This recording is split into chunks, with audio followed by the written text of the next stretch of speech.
subtopics which are skipped for this year. So activities 2.1, 2.3, 2.4 and 2.6 are not there. Don't have to learn that. And subtopics which are skipped are here. That is 2.1.1, 2.1.2, 2.1.3, 2.1.4, 2.2.1, 2.3.1, 2.4.3. So this you make a note in your textbook, mark it that these are not there. So that will be easy for you. Only that much only you can learn. Whatever is asked you to skip, you skip all those things. Then concentrate only on those things which are not skipped. For example, here 2.1.5. It is there for you for this academic year. So let us begin with action of metals on metallic oxide. That is metallic oxide. Which are the metallic oxide? It may be sodium oxide, magnesium oxide or calcium oxide. These are all metallic oxide. So what happens when acid reacts with metallic oxide? So let us take calcium oxide. CaOS, calcium oxide. When CaO reacts with HCl. HCl is hydrochloric acid. So whenever a metallic oxide reacts with acid, it forms salt and water. This you remember. Metallic oxide, because calcium is metal and oxide of calcium, that is calcium oxide is a metallic oxide, and HCl you know acid. Whenever metallic oxide reacts with acid, it forms salt and water. So let us complete the equation. So here it forms the water.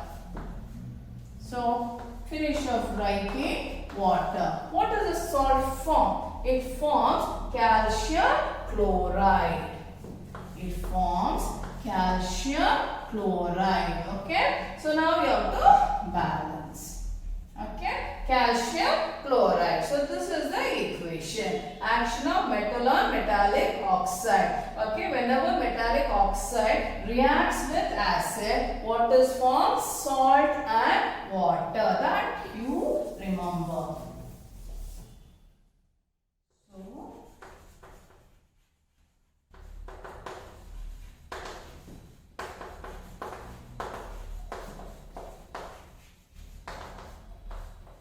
Salt and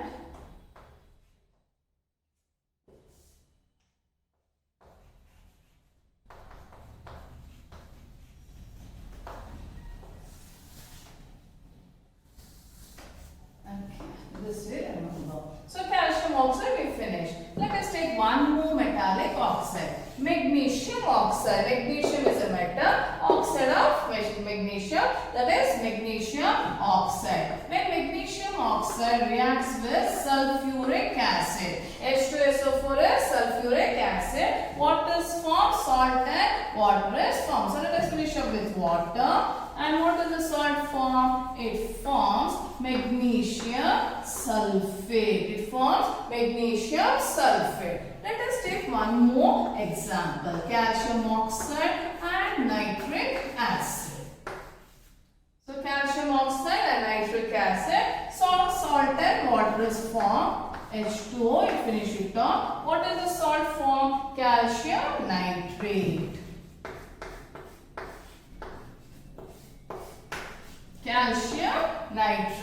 Okay. So this is the equation. Few examples for action of metals on metallic oxide. There is one more activity you have to learn here. That is activity 2.7. So activity 2.7. So what we have to do here? So in this activity they have mentioned, take in a test tube copper oxide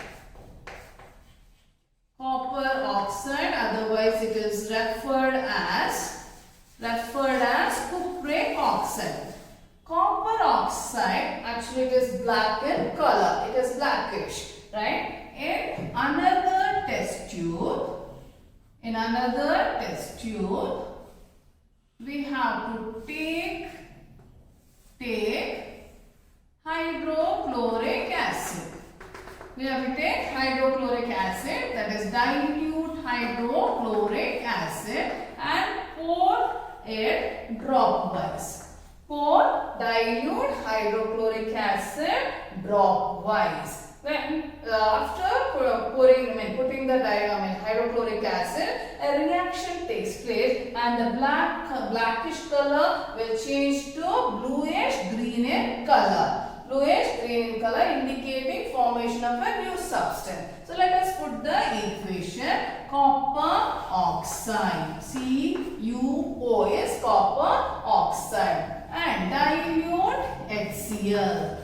And what will be formed? We know very well. Water is formed and copper chloride is formed. Copper chloride is formed. Okay, understood? So this is the equation for this. Copper chloride will be bluish green in color.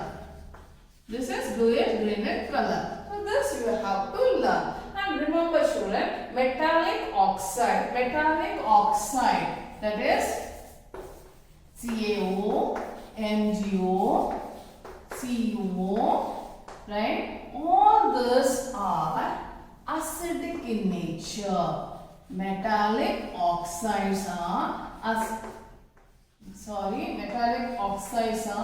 basic in nature.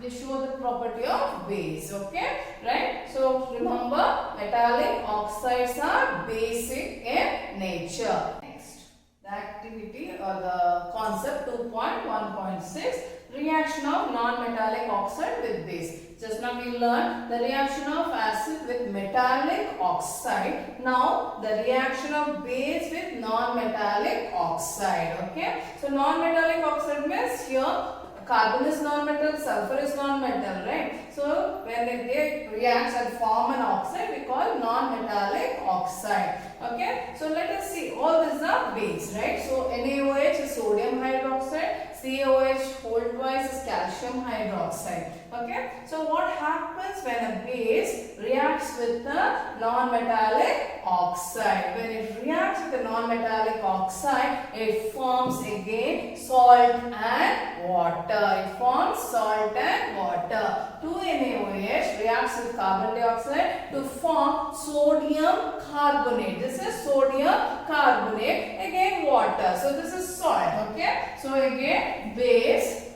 When a base reacts with non-metallic oxide. When a base reacts with non-metallic oxide, we get salt and water.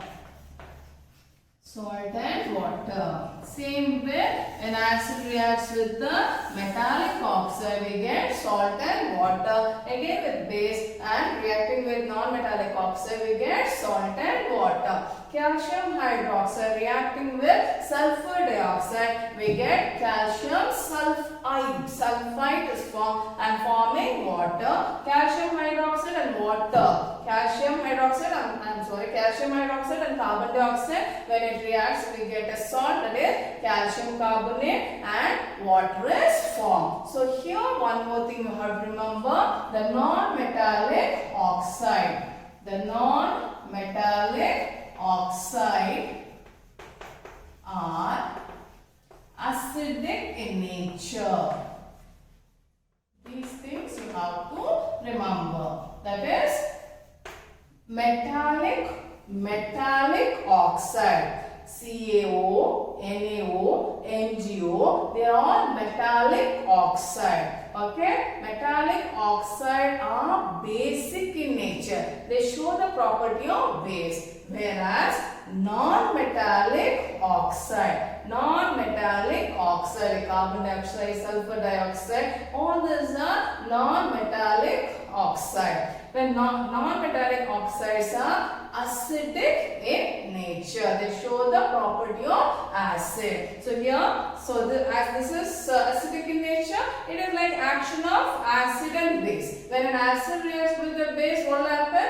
It forms salt and water. So only here we have, there is slight difference. We write base plus non-metallic oxide forms salt and water. Okay, why it forms salt and water? Just like when an acid and base reacts, salt and water is formed. Why again when non-metallic oxide we find the formation of salt and water? Because the non-metallic oxide are acidic in nature. I hope you have understood so much. Okay.